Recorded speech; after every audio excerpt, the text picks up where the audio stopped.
1 कोटी महिला लखपती दिदी होणार असल्याचं मुख्यमंत्री देवेंद्र फडणवीस यांनी म्हटलेलं आहे।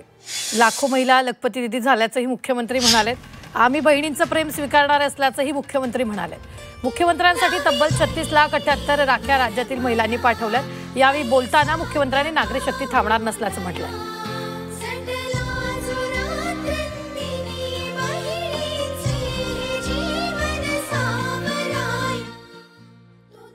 मतचोरीचा आरोप करणाऱ्यावर देवेंद्र फडणवीसांनी पुन्हा घणाघात केलाय। तोंडावर आपटले तरी सुधारायला तयार नाहीत। आरोप करणाऱ्यांचं डोकं चोरीला गेलं असं म्हणत फडणवीसांनी राहुल गांधींवर निशाणा साधलाय।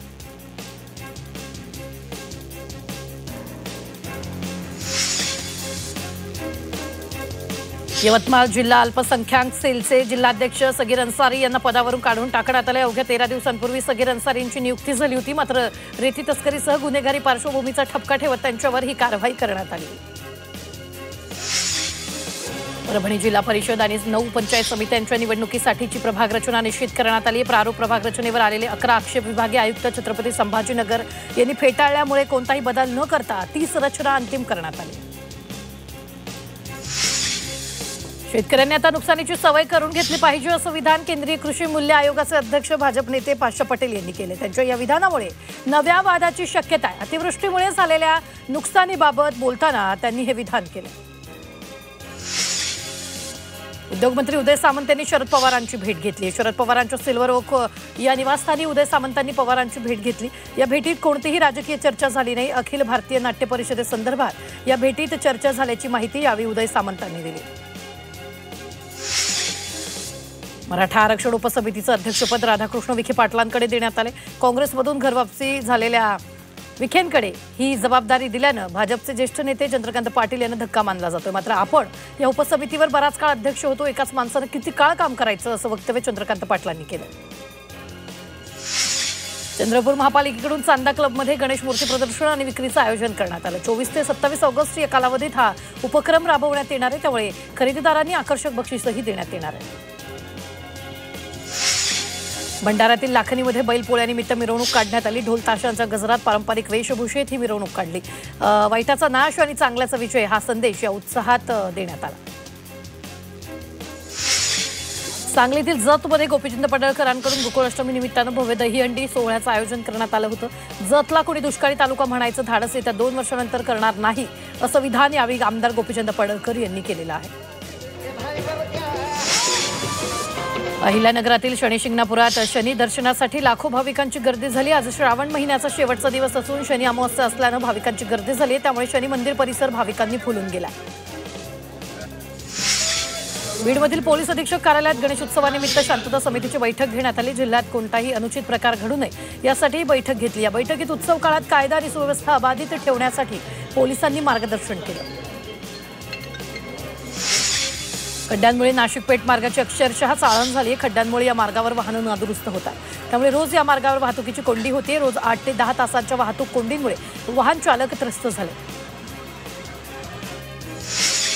चंद्रपुरातील उसे गावात विदर्भ मिनरल वीज प्रकल्पात चिमणीवर चढून कामगारांनी आंदोलन केले। या भागातील भूमिपुत्रांना विविध कारणांवरून नोकरीवरून काढून टाकल्यानं हे आंदोलन करण्यात आलं। तर नोकरीवर पूर्ववत न केल्यास आत्महत्या करण्याचाही इशारा यावेळी देण्यात आला।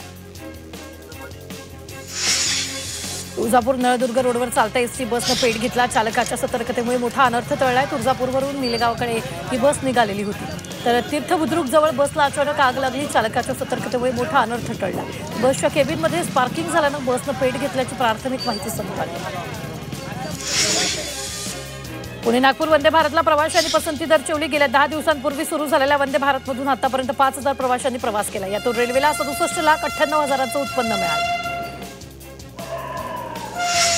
रायगड जिल्ह्यात कर्जत शहरातील मुख्य रस्त्यांची ऐन पावसाळ्यात चाळण झाली। यामुळे वाहन चालकांना मोठी कसरत करावी लागते। या खड्ड्यांमुळे पर्यटकांना देखील त्रास सहन करावा लागतो। चंद्रपुरातील धाबा गावात दुर्मिळ रंग बदलणारा सरडा आढळला। हा सरडा थेट वीज तारांवर चढला होता। यावेळी गावातील तरुणांनी सरडाला बांबूच्या साहाय्यानं खाली काढत त्याला जीवनदान दिलं।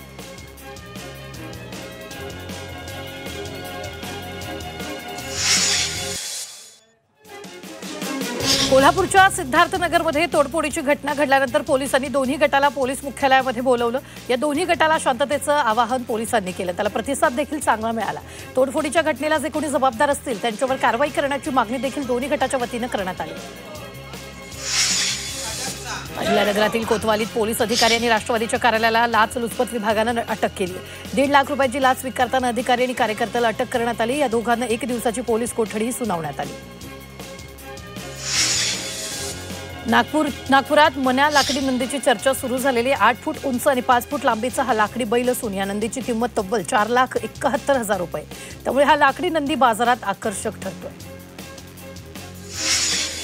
गोंदियात सायकलथॉन स्पर्धेचं आयोजन करण्यात आलं। यावेळी पहिला, दुसरा आणि तिसरा क्रमांक पटकावणाऱ्या स्पर्धकाला पोलीस विभागाकडून प्रशस्तीपत्र देऊन सत्कार करण्यात आला। या स्पर्धेत शेकडो नागरिकांनी सहभाग नोंदवला होता। वाशिमच्या अनसिंग येथील पर्जन्यमापक यंत्राला गळती लागून वायरही जळाले। त्यामुळे 15 ते 18 ऑगस्ट दरम्यान अतिवृष्टी होऊनही या पर्जन्यमापक यंत्रात पावसाची नोंद कमी झाल्याचा आरोप गावकऱ्यांनी केलेला आहे। तर गावकऱ्यांनी पर्जन्य अहवालाची होळी केलेली आहे। अहिल्यानगरातील मुळा धरण ओव्हरफ्लो झाले, त्यामुळे त्या धरणातून 1,500 क्युसेकनं पाण्याचा विसर्ग सुरू आहे। त्यासाठी नदीकाठच्या गावांनाही सतर्कतेचा इशारा देण्यात आला।